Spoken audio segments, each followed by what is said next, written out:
If you're an occupational therapist who feels like you should have it all figured out by now, but don't, you're not alone. Welcome to the OT Coaching Confidential. This podcast is a little different to most.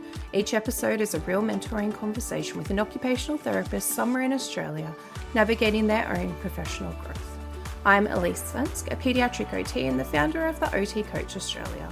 And this week I'm joined by Rochelle, an occupational therapist who has recently transitioned from sole trader to growing a small team while continuing to build her own paediatric practice. In this conversation, we explore the realities of onboarding your first employee, balancing a full clinical caseload with business responsibilities, and the challenge of setting boundaries when you care deeply about the families you support. Now, this is the last episode in this season. Thank you so much for joining us. I hope you enjoyed this episode. And if you'd like to be a guest on this podcast, please reach out. I love meeting and chatting with therapists all over, and hopefully I'll see you out and about. Now let's get started. Welcome, Rochelle. Thanks so much for joining us. Thank you. It's good to be here. So tell us a bit about you. How did you become the OT that you are today? So I became an OT now 6 years ago, and my interest in OT stemmed from some community placement work I did at my high school. And I did the placement, at a specialist kindergarten, and I developed a very special relationship with a young boy with Down syndrome. And that really opened my eyes to the world of OT. So that took me into OT, and now I've worked in many different places and currently work for myself. How cool. So it's not often that we get people on here who've had that real intentional pathway into OT, but I suppose the more recent you've graduated, probably the more exposure you've had to the profession. Like it's probably not so much a profession these days that you stumble into. Yeah, definitely. I did have a conversation with my careers counsellor when I was at school in terms of what my pathways might look like. And she did tell me about OT as well, which also helped to justify what course I wanted to go into. Because back then it was only just starting to be spoken about at school, I found. And now I've even been invited back to my old high school to talk about OT, and there was so many kids interested in it, which was great. How cool is that? How different. So what was your journey like then? So what was your placement experiences like? Because you have had quite an interesting career in that 6 years. So how did you wet your feet in this space? What did you get to do? So at uni, I had 3 or 4 different placements. I can't remember off the top of my head now. So I had 2 hospital-based placements in rehab, and then I had one at Alfred Child Youth Mental Health Service in the eating disorders clinic. And then one was a project-based placement at a school. So they were very varied, but my interest was immediately pediatrics. And that took me into my first community role, where I was given more of a pediatric caseload, and particularly given some clients that had a trauma background, but I had no idea what to do with clients with a trauma experience. So I took that in my stride to go do some more trauma PD, and which then led me to my next role at a hospital based around sexual assault. And then that took me to my next role as a senior OT in an out-of-home care service, doing a lot of assessments for children with adverse early experiences. And then that took me to also now working for myself. Oh, I love this. I love when and I think you and I have spoken before, I think often we don't realize that other people don't get that experience and that training in quite specialist areas. And what we spoke about last time you and I chatted was how lucky it is to be able to come into that private sector and know exactly who you are and how you work and what your clinical framework looks like, and all of those bits and pieces, where often when you've had maybe more of a generalist role or you haven't had clear frameworks you've been working in, when you come and start working for yourself, it's quite tricky.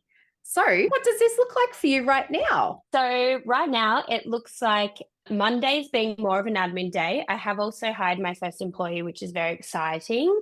So that's added a bit to my caseload. And Tuesdays to Fridays, occasional Saturday mornings, on the very off chance I do client-facing work. But alongside all of this at the moment too, I do try to do many other things. I'm always someone that wants to try a bit of everything. So I'm now also on the board for the Indie app, the Strategic Advisory Board, which is this new parent app that's come about, which has been an incredible experience so far. So it's all very exciting. So I'm a very busy OT with my hands in lots of different buckets. Which is really fun, right? Like it's cool to have all those things, but it's really difficult to balance while you're building the business. Definitely, which I'm finding at the moment is the challenge. It's the balance between work and personal life. I find that I'm often being asked by my husband to get off the computer, come out.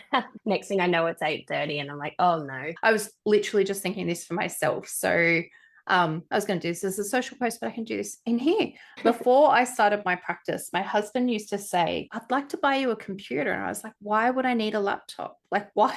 What would I possibly need that for? And now I'm like, oh, I bet you wish you never even put that idea in my head. Yeah. Like, I have things that I need to work on all of the time now, but back before I had the practice, I could have downtime because I didn't need to do anything. So Exactly. tell me, you just snuck in there that you've hired an employee. That's a lot. So tell me a bit about, do you have a clinic or are you mobile? We're a mobile service, but that is a goal to be able to have a clinic at some point. But obviously with all the changes at the moment, I'm just not pushing anything too fast. But a clinic space would be great, if not an office space, of course. But she's currently only 2 days a week. So we're fine to do home for now. And then if she comes on full time, which is the aim, we'll move into an office space. Okay. And how did you find her? We actually had mutual connections, and I have this Instagram platform where I share a lot of pediatric resources as well. That's another thing that I do. And she had always followed me on there, and she'd reached out to chat to me generally about my progression as an OT and how I got to where I am today and how I've had all this different training and how does that work, blah, blah. So we had a conversation on the phone and I said, I'm happy to meet up in person. I know you're a local who's friend of a friend. Let's catch up and have a coffee. And by the time we got talking, we had another coffee date and then another one. And then I thought, you know what, my wait list is quite large. I'd like to be able to support some more clients. So let's see if I can have that opportunity to hire someone. And that's how it all went along. How far into it are you? Of her working only 2 weeks. Cool. We're in the good phase. I know wonder you're still smiling of like, this is so amazing. Oh my goodness. But in saying that, she is amazing. She's hit the ground running. And is she experienced? So it sounds like she is clinically experienced. She's clinically experienced only a year and a half, but I think for me, that clinical side of things will come with the supervision from me as well. I find that if she's a good fit from being a personable person, that empathy, that and being able to show that motivation and drive for the clients is something that really came across for me. So that's where I thought she would be perfect. She also reminded me a little bit of a younger version of me, a little younger OTs of me. So tell me about the practicality. Is she a casual? She's part-time contract. Interesting. So what does that look like at the moment? Has she walked into a caseload? Are you slowly building her up? What does that all look like? So we're slowly building her up. I don't want to increase pressures too quickly. I also want to ensure quality over quantity, of course. So I also wanted to be able to provide the best service. So she's been following a few of my sessions. For some of her first sessions, which has only had a very small handful, I've been attending with her as well. Because I think also coming from a sole trader to then business, a lot of my waitlist clients wanted me specifically. And so that was a conversation I had to have to parents that I don't have the capacity myself, but I'm happy to attend some of the first sessions so that we can work together and then the family's comfortable that they're going to get the support from me as well through her. All of the challenges are coming with this, right? So yes. Okay. So you also mentioned that you've just transitioned from sole trader to a company. So that was done before you've onboarded the employees. So that's something that we'll come back to. But let's chat about this employee plan a little smidge more. What have you, from a cost factor perspective, what have you figured out in terms of her break-evens, billables, things like that? And how are you intending to get from here to her to full capacity? I think, obviously, as I said, I want to be a slow approach. But obviously, from a business perspective, we do need to make that break-even point, which can be hard because you don't want to have those really high KPIs. Because I've also come from a job in the past where those KPIs burnt me to the ground. And that's when I transitioned out of that job. But we did have a conversation. I did have a conversation with yourself a few weeks ago, months now, before I moved over. And I also reached out to a few other therapists as well in the area to have a bit of business coaching or just coaching in general about what they thought. So my idea is that she'll see 4 clients on both days. And if she wanted to, she could add another, but I don't really want to, considering the notes, the admin care team meetings that pop up, reports. And that's so far seeming like it could be a good way to go. What have you done in terms of calculating that with the salary that you've offered? In terms of that was another thing that I bounced off you and some other coaches as well. And I just had to do a bit of like a week by week. I figured out how much, if she's going to see 4 clients a day, what does that look like income wise? And what does that look like compared to what she's getting as a salary? And so that kind of worked out that I will still make that little bit of income to have that break even point. Absolutely. And I think it was a benefit to her coming on part-time to start with, not full-time. So that reduces the pressure as well. Absolutely. I wonder, one thing I guess we need to think about when we have an intention. So, you've got two things happening at the moment. We're mobile, so we've got low overheads. But if we're intending on ultimately ending up having a clinic, we need to actually sort of plan like we're going to have those overheads now. So, when you've done your cost perspective at the minute, we're going, yep, 4 billables is fine. Now, 4 is relatively low, right? Like that, probably 5 is probably where we do need to be sitting, but we're billing for non-face-to-face time. She's probably going to hit 5 pretty easily. But it is something, when we do see those other practices who have high billables, it's so there's money to pay for all that other infrastructure, which is what you're wanting. So we do need to just be careful that we don't accidentally shoot ourselves in the foot by sitting too low, so that we don't have that money available in the future. So obviously we're in building time, so none of this really matters just yet.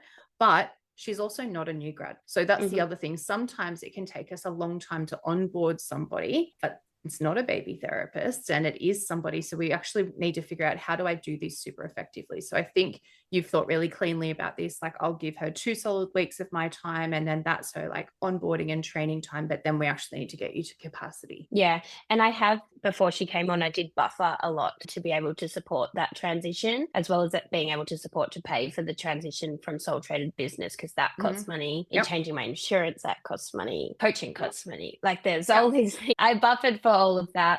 So she is at the understanding that we will increase, but very much so that I said, I don't want to push you too far. Yeah, so absolutely. 5 would be the goal. Yeah. And I think potentially you need to maybe make that clear, because again, she's not a new grad. So, it's not a new grad growing that you need to go, oh, we're slowly staggering your start, but instead we're just staggering your onboarding, but the expectation will end up that it is 5 billables a day, which is fine. Like, this is all just stuff to really be considering, but it also plays into your time and the support and supervision and all of those extra things, because sometimes when we onboard and get people sitting on 4 a day, the step up to 5 seems impossible. Like, it seems like this insanely hard thing to do, where for you and I, we both go, 6, I can sit on 6. Like, 5's nothing, but we do just need to be cautious when people get used to that lower capacity, that step up seems insurmountable. Yeah. And I've definitely played it smart in terms of, because we're a community, the clients that she's getting, the travel time is much more limited from where she is, and bulking them to where they are located, so that we're able to, when we need to, increase that to 1 more, because there's more time in that period of the day.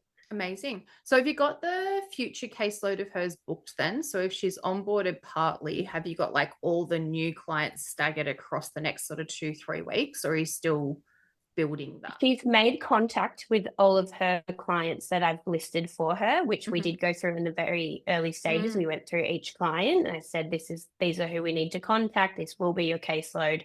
And naturally, they've kind of gradually booked in slowly, which has been good, which has given her the time to process those initial assessments and information gathering. So I think so this is the 3rd week, she's had 2. And so she's had maybe 4 facing clients. But one client in particular was desperate to jump on board with me. So we got started straight away together, and that was kind of tricky, but it's working out. We've had positive feedback already with the relationship with her and the child. And I guess that's another challenge, right? So when you've built a business on your name, it can be challenging to share the love to our therapists. So we do need to be careful that you're not accidentally making more work by having to be actively involved in those caseloads. It sounds like you've accidentally picked a few of those ones up. Yeah, I did have to say to a support coordinator yesterday, actually, that she needs to stop calling me and start calling the facing therapist.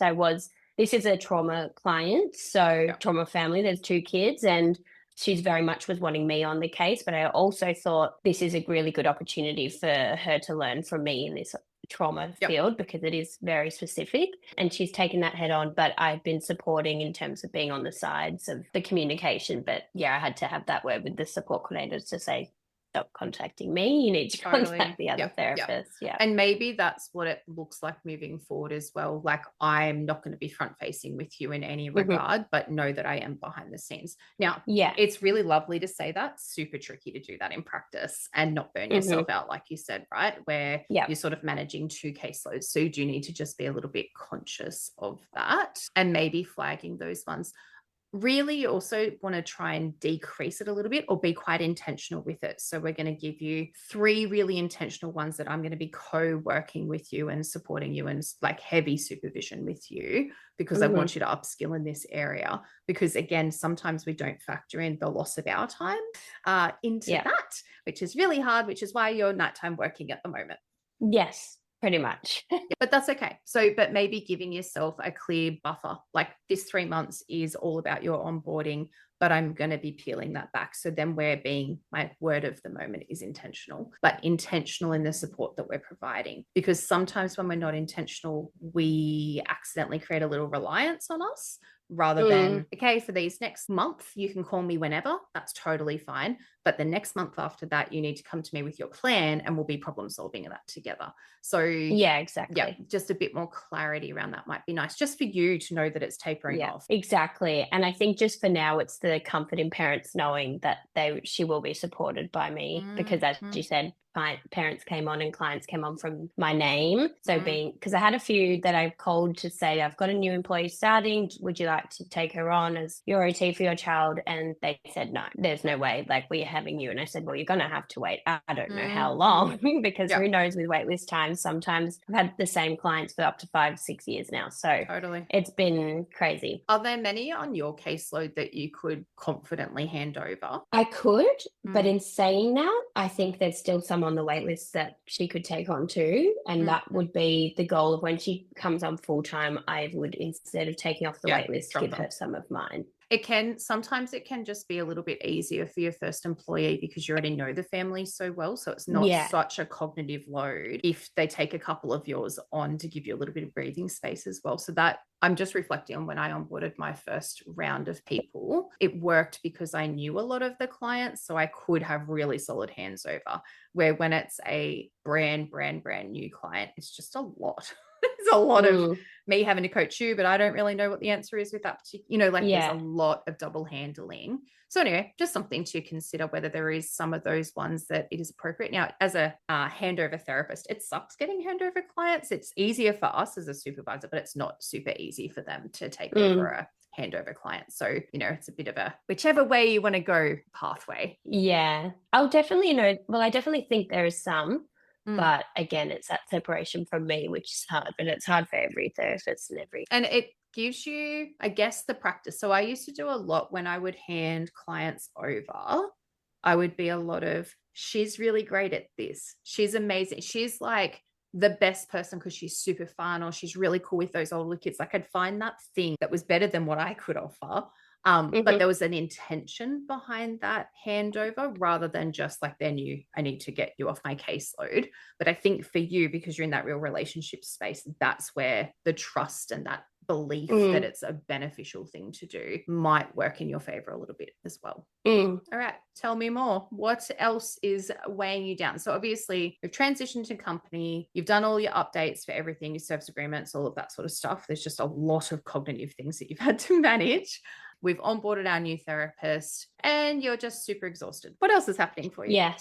Yes, there's a lot. Well, I'm glad as of yesterday, finally the last thing came through, which was my work cover. So I've finally ticked everything off the books. So that's been good. But I think the biggest thing, like during the week for me, is being able to balance, because as I said, I haven't lost my caseload and she has hers, but hers is technically now my caseload plus her admin of her caseload. So that's what's weighing me down a little bit. Nearly kind of hitting the floor with being okay, but it's still touch and go. I feel like is it a lot of the service agreements and things? Service agreements are fine. I've found that was quite smooth. Transition to a new bank account too was quite smooth. I've had the odd one or two that have gone to the other one and then they've fixed it up. So that was actually quite smooth. But yeah, I just think it's the constant back and forth when the new clients too have questions about whether it's the invoice or the code used on the invoice. Like I had one the other day about the 0128 code, and is that right? Should they be on the 0118? And I said, I've called the plan manager, that's fine. So it's that so back just and literally forth. the admin. Literally admin, which is where my head goes. If she came on full time, should I get a virtual assistant or an admin? Interesting. What does that look like for your caseload? Like, again, your caseload's pretty well set. So there's not a lot of ongoing admin. And this is just, it is a challenge while you're onboarding her caseload to just it just bumps up a little portion of admin for a short period of time. It just feels insurmountable, right? Because you're carrying such a big caseload yourself. Yeah. So my caseload is it's steady. It's been very consistent clients for a very long time, because I forgot to mention, when I was working at the hospital and in the senior OT role at home care, I was doing sole trader work 2 days a week. So that's how it's come to being full time. But still, I'm very much someone that if a parent calls me at 5 o'clock, I will answer. If a parent texts me at 7 o'clock, I will answer, because it's just how I find myself doing it, and I really need to switch off. This feels like something you should be really good at with your hospital experience and the very intense caseloads that you have held over the time. Well, the hospital, I actually was very drowning in a lot of the contact too, and I would stay late. So as much as lots of people get in there at 8:30 and leave at 5, I would stay till 6, 7, or come home and get my work computer and keep going. So you haven't really learnt those boundaries. No, and I feel like it's not that I don't know that they're there. I know they need to be in place. I think it's also just me as a person who thinks this is an emergency for them, so it's an emergency for me. So I saw a quote the other day where I don't have to make someone else's emergency mine.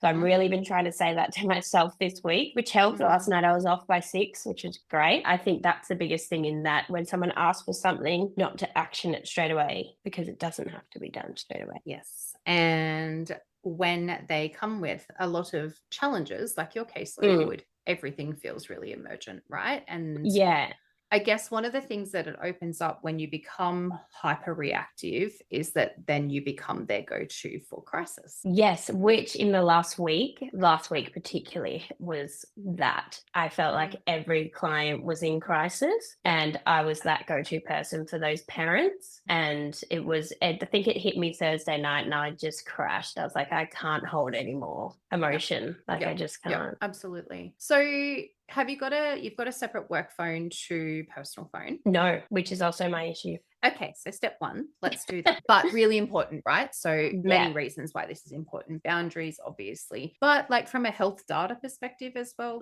you don't want your phone to be out and about while you're out. You don't want to go out and accidentally answer a crisis call from one of your clients while you're out on a Saturday night. This is the risk that we run when we don't have that separation. So maybe step 1 literally is go and get a cheap phone and go and get a SIM card from Aldi, and then just decide which way you want to go. If you set the business up that it's, all on your personal number, maybe we flick over your personal number to the new number, and that see how you go with that. So just because of that cohort that you've got, you wouldn't necessarily be able to be like, hey, update my number, because they won't do it. So that number that they've got is going to be your ongoing contact that's a good idea, switching my normal number to that and getting a new number for my normal number. I think that potentially is a really big set, and that straight away would settle down that feeling that you're on all of the time. Yeah. The other bit with that, then, obviously, you're accessing your emails all of the time if it's all mixed in together. Now, for some therapists, they find this really tricky. What I got to over the years was, first I dropped my admin. Probably took me 3 or 4 years though in the practice. Dropped the admin email off my phone, and then ultimately I dropped my work email off my phone. It just potentially puts a little bit of a barrier between you and those tricky clients. That maybe is a forced barrier that you need. So they know your emails are not monitored over the weekend. They know that your emails are not monitored because you're not responding during those times. I was thinking of doing that automated email response. I've never had that. I'd have it when I'm on leave, but I don't have it. For example, I'm not on these days, and and potentially there should be something like, this is not a crisis service. If you're in crisis, you need to call any of those crisis numbers. And probably same for your voicemail, same thing, just to say, we are unavailable outside of work hours. If this is a crisis, please call blah blah blah blah.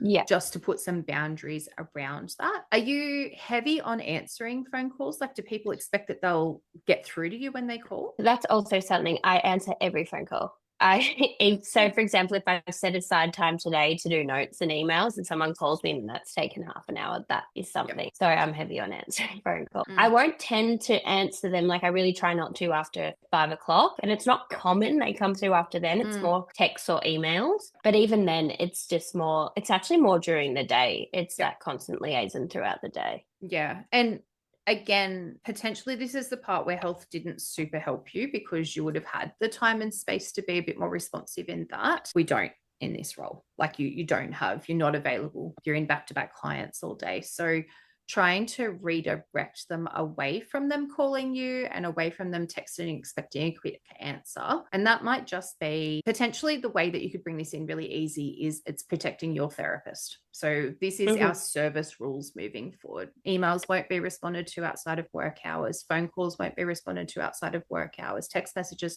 like it's a message out to everybody, but it's just subtly addressing that you're putting these boundaries in place. Yeah, I think that would be a good option. I think the phone needs to happen. I need to turn off my emails too. Yep. And also at being community and not having an office space, like I've got my office in my home, I'm constantly walking past it. And if I see my computer light up, I'll walk in and action it. Yeah. So I'm trying to shut the door. Like I turned all of my alerts off. So I don't have it make a noise when the email comes in on my computer. No window pops up, no little tick box pops up. So I still check it all of the time, but I don't get that. What could it be? Oh my God. And then you get distracted and then you don't come back to what you're doing. Like it impacts on productivity so significant. But I wonder if you decreased a bit of that, it would give us a better idea in terms of how much admin support you're actually needing. Because again, I don't think it's as significant as it feels. It just feels a lot because it's so disruptive to your days at the moment. Yeah, I think that's happening. And I'm not very good at blocking out that exact time for that exact reason. Like I'll float between a few things. Are you invoicing okay? Like invoicing for her time okay?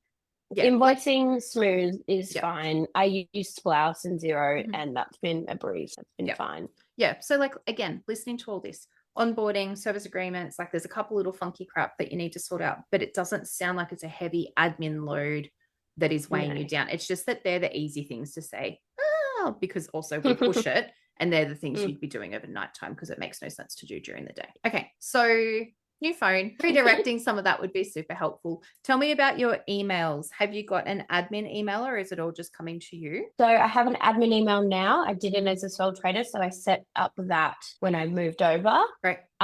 Using Google Workspace. So that's where my employees' email is too. That's where our shared drive is. And then I've got my other email, which is my direct one for my clients. Okay. So most have transitioned to that admin email. Great. And your invoices are going out from admin and all of that stuff now? Yeah. And all of that comes back to the admin. And then are you staying on top of that admin? Again, there shouldn't be much that's emergent that's coming in. Like it's things to be fixed, like say the wrong item number or things like that, but you could figure that out throughout the week. Like that's not something that needs to be done immediately. Yeah. And I think that brings me back to me noting that it doesn't need to be done right now, which I'm really trying to put in because I feel like when something comes up, I'm like, got to action that right now, but I don't. And I wonder the way that you've structured your weeks probably isn't giving you much catch-up time either. So being so client heavy Tuesday through query Saturday, the emergent stuff that comes up through the week, you don't have any time to do. No. Pretty much. So I've got every second fortnight I go out further, but they're all back to back out in that area. And that helps me manage that because originally I was going out far, coming back, out far, coming back. So I've bulked them all together really well now. But yeah, still very client. And then so Mondays is free day, but really you're just doing all of the things. Supervising on Monday as well. Yeah. And then floating with her. So like you've just lost all of your catch-up time in onboarding. Yeah. What would it look like if you, moving forward, maybe dropped the Friday Arvo and shoved that over to Monday Arvo instead? So had Monday morning, like half day to get yourself sorted, go through everything, but then had that Friday afternoon as catch-up. Could work, but I also feel like Friday afternoon I'd clock off. So I don't know how productive I'd be. But coincidentally this year, because of some kids going to school, my calendar's shifted a bit, which has opened up Wednesdays. Yeah. So I've set up Wednesdays as my payroll and things like that. So that's helped a little bit. I just need to put in the boundaries to not shift someone into that day. So it keeps the space open. Are you using the paper timetable to help you headspace where and what your week looks like and all that sort of stuff? Or how are you What do you mean by paper timetable? So paper timetable is something that we've talked about a little bit on this pod before, where it's like a master timetable. So you're thinking, here's my set hours, my set days, my availability, all of that sort of stuff. I'm wondering if you're doing how it, like thinking about with your new therapist, how do you know when she's at capacity? You're just using SPLOs for that, or have you got we've used Splodes, but she herself set up this amazing spreadsheet of her clients and where they are each rotating fortnight. So that's helped too, to look at the exact times of days from 8:30 till 5, what that looks like. So that's been good. So I'm just going to show you the paper timetable is essentially what she's done, but it's keeping it all together. So this is an example master timetable. You guys listening are able to download this on the OT Coach. Now, looking here, so does this sort of make sense? So obviously SPLO shows you all this, right? Like if you go clicking through the tabs, you will see it. But what this is, it's a snapshot of your commitments and what you've got on. And this is essentially your term schedule. So we've got week A and week B. And then if you were seeing people for weekly, you'd cut one of those columns in half as well. But what I've really enjoyed doing, so I used to always teach to grey out your non-working times. I have started blacking it out. And it has made such a difference in my head, because I, like you, would just be like, well, it's grey, like whatever, I'll just move someone across there. But now I'm like, oh, that day's out. Like I can't book anything in there. Now in my real calendar, it's still available and I can put things in there if I want, but I can't put a regular client in there because in my brain, it's like, no, you don't have any regular appointments on that day. Yeah, that looks good. That's definitely something I could do, but I'm just cautious that whether that adds to, or is that just something I need to do now to make it easier for the long term? It's sort of, it's more like a planning tool. So instead of like right now, you know how you were saying, thinking about her calendar, whether she's meeting her billables, when we just work reactively out of SPLOs or out of our client's software, we're just going, what actually happened in that week? So it's quite difficult, where for you proactively you're going, cool, show me what you've got scheduled. All right, across, I can see in this timetable, we've got capacity for you to pick up 1 or 2 in a really intentional way that's not going to overload you, because I can see where you've got admin time. I can see where you've got catch up time. I can see all your travel time. But then for you, you can also go through and figure out where supervision fits in and where you've got space to supervise. And in the future, have a team meeting, and in the future, have bits and pieces like that. You can see as well, like how your husband wants you to put everything within work time. Imagine if you actually did that though. Imagine if we thought about how much time do I actually need? Maybe one day a week I want a late day. Maybe one day I work until 8 o'clock and that's my catch-up day, and I'm going to be really intentional if that's what that day is for. So I find that doing this helps us to be more intentional about it, but also helps you track your planned billable time. So up the top, you've got your bits of like, okay, I'm having 5 kids on this day, 4 kids on this day. I've got some outsourcing supervision or bits and pieces like that. Your other commitments then fits within here. So if you're thinking about your admin responsibilities or being on those committees and things like that, we actually shuffle your caseload so that those things can happen much more effectively, rather than having to cancel clients periodically. Yeah, okay, that looks good. I should do that. This thing is the same for your therapist. This is how, like, when I onboard a new therapist, this would be what I'm working to. So when I'm looking at the wait list, even though I might be staggering their start, when I'm calling, I'm literally calling and saying, hi, Rochelle, I've got an appointment available at 9 o'clock in your area fortnightly. Do you want to take it? Yes or no? Great. That'll start on this day. Before that, we need to organize an assessment. Then we get that sorted. So that's probably the other bit that could be helpful for you to get her up to those 4 a day in the next sort of 4 weeks, without going, I'm hoping we get there. Yeah, cool. And I can get that on your website. Yes, I'll send you over the template so you can have a squeeze at that as well. So that can just be really helpful. A lot of people use it for a little while, move away from it. I use it all of the time. And in my practice, this is what we work to. So admin worked off those paper calendars before we would look at the real calendar. So whenever we were querying about onboarding somebody, yes, your available times are in SPLOs or in Halaxy, but is it a regularly available? So that's the bit that helps to settle all that extra stuff down. But then for you, because you do have people that will be in crisis, we build in some catch-up time. You build in a little block that you're like, great, if something emergent comes up, I have time once a fortnight where I can come out and sort that out. Yeah, awesome. Tell me any other very specific challenges. So I think a couple of the things that we've talked about is going to be quite helpful. Are you finding that your notes are chasing you, or are you staying pretty well on top of your notes? I feel like as a community OT, this is always something, because if you're back to back and then you get home and you're like, oh, I need to remember everything that just happened in that day. I've recently started getting my iPad out in session and just noting quickly what's happened or what I'm observing. Sometimes that's getting trickier in kinders because I've had to note that I've got an iPad and a phone and I need to sign them in and leave them at the front. So that makes it challenging. But I've really tried to structure that at the end of every day, each note has to be done, which Sprouse AI has made that a world of difference too, being able to dictate what I'm saying to the computer and then putting it in. Same as when I get into my car, if I've got the time before I start driving to record and transcribe. But I just feel like they are always there though. Absolutely. But again, looking at that paper timetable, maybe you build in that hour catch-up time at the end of each day. So again, and I do this as well because I send out a little summary after every session. Then I'm like, oh, now I've got to go and get that and flick that out. And like there's work associated with it. But if I go, great, I'm going to allocate myself an hour in the Arvo so it's done. That doesn't chase me later. But in that hour, I'm not allowed to do other things. Like it's not time for me to go and check my emails and do other stuff, which I'm really bad at. But having some of those other strategies of turning those alerts off helps to decrease that. Yes. Yeah. How do you go managing? I would imagine you're getting a fair chunk of emails. How many emails would you be receiving a day?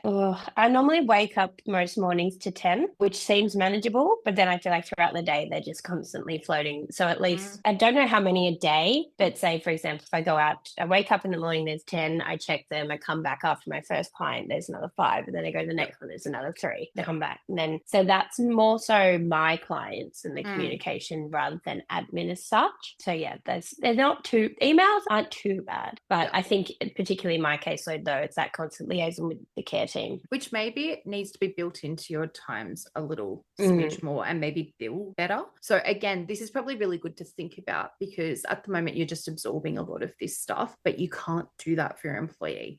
So she can't just get up and absorb checking her emails of a morning and then just holding. So this is a good space to do a bit of reflection around, okay, billable liaison, where am I covering that within my day? Because if I built up this great work that you are doing and you're doing a fantastic job with it, why aren't I building it in more effectively?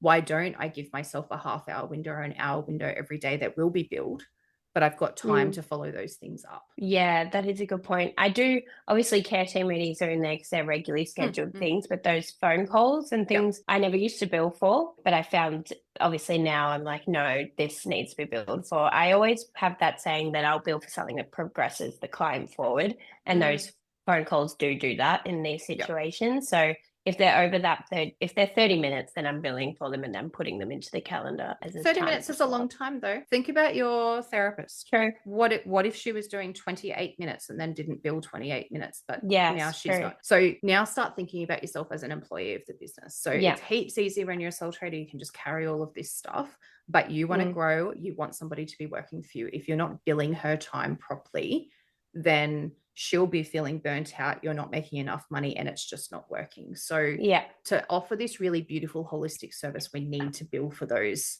non-face-to-face things so that it evens out that extra time that you're putting into the work that you do. Now, there is a workshop. It might be worth you watching. Sarah's got it on the Verve website about how to bill for your time or billing effectively. I'll send it over to you and I'll pop it into the show notes. That probably is worthwhile listening to because the other bit, coming from a pediatric space, coming from the health space, we've never had to bill properly, right? Like no one's ever sat over us and been like, that's client work, you should bill for it. That's client work, you should bill for it. So I wonder going and listening to that really explicitly and then coming back and finding where your happy medium is and what makes sense for you. Yeah, definitely. I'm very much always erred on the side of caution with billing. And I actually think there has been times where my clients have come back to me being like, you don't bill me for that, or you should bill me for that, or they'll be on the phone, make sure you bill me for this, because I feel like too in this NDIS space, there's so much touch and go and discussion about billing and what's being charged of that I've always been so cautious, but now being in the more that business mind, we can still bill for something that's appropriate to bill for. But I think most of your stuff would be appropriate. It is appropriate. It's difficult in this space because one thing I think that might be helpful to differentiate is clinical work is all of the case management work that you're doing. And you've fallen into the trap of becoming a case manager for a lot of your clients, which is what happens with these trauma kiddos that we get. You know, we're doing a lot more extra. But sometimes no one's agreed to us doing that extra, and therefore it feels hard to bill. So instead, let's flip it and say, I can do that for you, but I'll have to bill you this amount of time for it. Even as minimal as that contracting step in there will help to tidy a lot of this up. So you won't just be going, I've got to do this. It'll be, okay, I'll call Sarah this afternoon and I'll have to bill about 30 minutes for that, or I'll bill the time it takes me to do that. So the more we contract that piece in, it tidies up a lot of the extra, like random stuff that we're doing that isn't quite as intentional, and instead goes, so say, for example, those emails that you're waking up to, I bet you're responding and not billing your time for that. But is that not clinical work? It is. Some aren't-ish, but most are. I would say them definitely are. Like if you're saying your admin stuff has totally settled down and you've got a really set caseload, probably very minimal of this communication is not billable work. So then just be intentional with it. So I've got that email. I'm not going to read it until it's their appointment time. So there are ways that you can be crafty around it. I struggle a little bit with this, but you can be, great, I got that email. I read that at the start of the session, so I know what's going on with it. Now, for me, the way that I manage this, because I'm definitely not great with that, I quickly skim through. If there's an immediate thing that needs to happen, then I'll book it in or do whatever.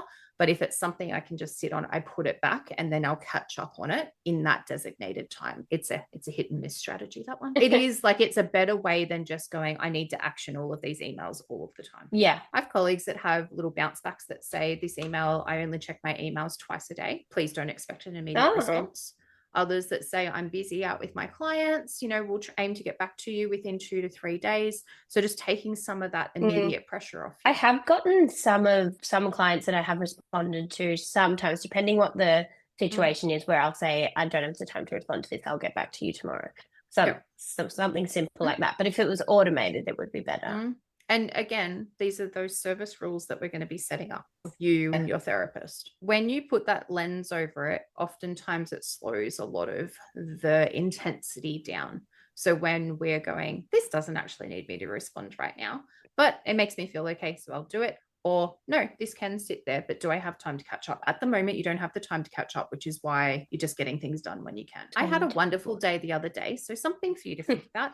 I had a scheduled day with no clients. So once a fortnight, that's I've managed. a dream. Why not make the business give you that? Yeah, I could shift some around. I really should. My dad actually said the same thing to me. He runs his own electrical business, and he was saying how much that's important to do because it will burn you to the ground if you don't have time for yourself to catch up. Yep. And the other bit that we haven't really touched on is your self-care. So not only time to catch up, but actually just proper self-care time, right? Yeah. So when we're thinking about bringing somebody else on, we need to be super careful we don't accidentally give too much of ourselves, which there is very minimal ways that I can tell you this without you experiencing it. Same like for me, when I onboarded all of my first set of teams, it was like, I'll do this, I'll be there, I'll pick up, me. And it absolutely will burn you out. Like it is a lot of work. Plus you've got those other responsibilities.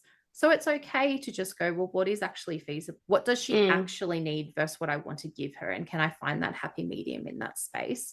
But then is it that you're modeling? Because the other bit that sometimes it's hard to do self-care, like it's hard to say, I'm unavailable, don't call me. But that's what we want to model for them to do as well. So if you're not modeling it, like not taking lunch and all those things, then your employees aren't seeing that either. Yeah. Well, we have had some lunch dates. I've had 2 already, which I've made I'm going to try and do that as a regular thing on a Monday with her when we have supervision as well. But I find that I'm better at saying what she should do than actually doing it myself. So I can tell her all the right things, but I can't do it for myself. And that's maybe where, are you getting ongoing support, supervision, mentoring for yourself? What are you accessing for yourself? I seek it externally. I haven't had it for a little bit just because of the holiday period plus the changeover to this. But I do have someone that I meet with online that I chat to. So I actually will be meeting with her soon. Cool. So that's something I need to make sure it's regular at the same time too, because otherwise I'm going, where's it going to fit in my week? I don't have the time. Yeah. And I think that you might need it a bit more intensely than you're thinking at the moment. So I guess I have come through this. I onboarded 2 new grads. So I had one amazing senior therapist who transitioned in when I first started. And then we had 2 new grads start, and I was just doing all of the things, and I burnt out so hard because I was holding a whole caseload, supporting everybody, building the business, running programs, having student programs, all of that stuff. And I didn't know what support, supervision, mentoring might look like. So instead, I just figured everything out for myself. Now I would be like, oh my God, someone can tell me that's not worthwhile doing. Don't try that. Or yep, how are you traveling with your weeks? So I wonder with your external person, maybe putting some structure into what your catch-ups are going to look like might be really helpful. So Yeah. I have some specific goals, like I need to not be burnt out by the time this person onboards. I need to make sure it's viable. So we do need to be conscious of who that person is that's supporting you. But even if they are more clinical, you can say, you also just, can you check in on these things for me here? Yeah. And then they're your accountability partner. So sometimes having too much of a time frame, like, 4 weeks seems like a great time. I bet you are realizing right now, 4 weeks in this intense time is actually a hell of a long time. Like, that's a really long time to be like, oh my God, I'll sit on this until next session. So it might be appropriate to get more intense support for now and then wean it back once things settle down. Plus, you're really good at systems. So once you get your head around what you're doing and why you're doing it, it will just naturally settle down too. Yeah, I think we definitely need to up the intensity. In the past, the supervision has been much more clinical, although there is still those check-ins on self-care and things, but maybe we can also do it a bit more business as well. Absolutely. That does bring us to the end of today's conversation. I hope you've got something out of it. We've had lots of things for you to have a think about. No, it's good. It feels good talking about it, being able to hash it out, because as much as I can hash it out myself in my head, I feel like I go round and round in circles. So it's good to hash it out, particularly because we've had this phone call before and then being able to speak to you now. Before it was an idea and now it's actually happening. But it's very exciting and it's so far so good. Just need to figure out the timing and a bit more structure and policy. I'm actually going to be launching next month a business hub connection sort of activity. So what I'm hoping with that, and this probably might be really helpful for you to think about, that it'll be like a weekly get together with other group practice owners. So people who have employees who are at all different stages of businesses, because this is hard. It's a hard slog, but people have done it before and they're at different phases. Plus, sometimes it's really helpful to hear someone else's story and be like, you're having a hard time too. I would love that. There was one that reached out, or I reached out to them and they came back with a really, really, really, really high cost. And I was like, I can't afford that. No. This one, I guess this one's going to be a bit more general support. So it's not, some of those other ones are really structured. You don't have the time for structure at the moment. Like, you don't have the time to really revamp everything. But you probably would benefit from hearing what's going on. What do I need to know about? They're doing it that way. Okay. And then in your external supervision, be like, cool, I've heard these ideas. Let's flesh this out, what that means to me. And I think as well, with Thriving Kids coming through, as much as we all don't like saying that word right now, those two words, I think that could be a really good time for it to happen too. Absolutely. With so many changes. Absolutely. Well, I'll send you some information over for that, and I'll pop some information in the show notes for others in that same spot. But let's do our little wrap up. So let's talk about maybe when you decided to onboard, like when we decided to bring somebody else on.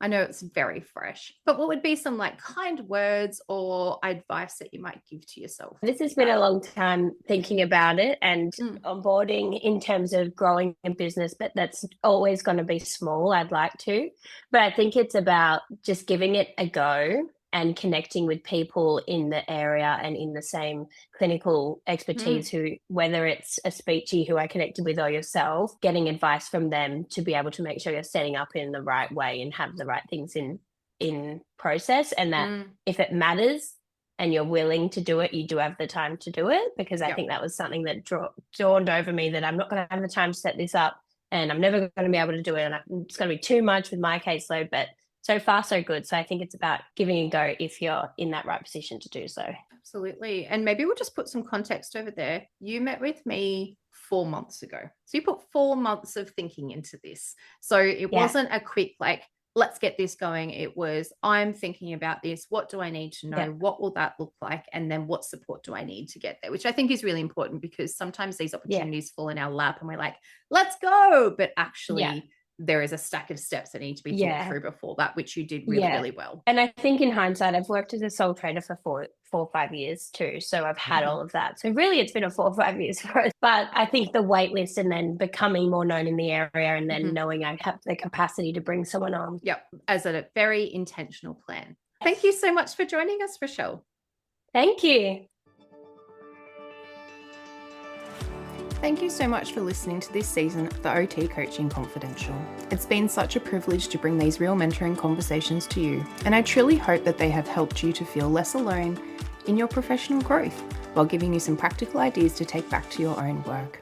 This podcast really reflects the work that we do over at the OT Coach Australia and the wider ecosystem of support that I have built up for OTs and allied health professionals across every stage of their career. If this season has resonated with you, you can find everything over at my newly updated website, www.theotcoach.au, including mentoring, supervision, practical resources, the OT Coach Academy, including the paediatric and the business hub. I'd love to see you over there. As we begin planning for next season, we're also looking for guests. So if you'd like to be part of a real mentoring conversation on this podcast, I would so love to hear from you. I've been Elise Spence from the OT Coach. Thanks so much for listening, and I look forward to seeing you in the next season.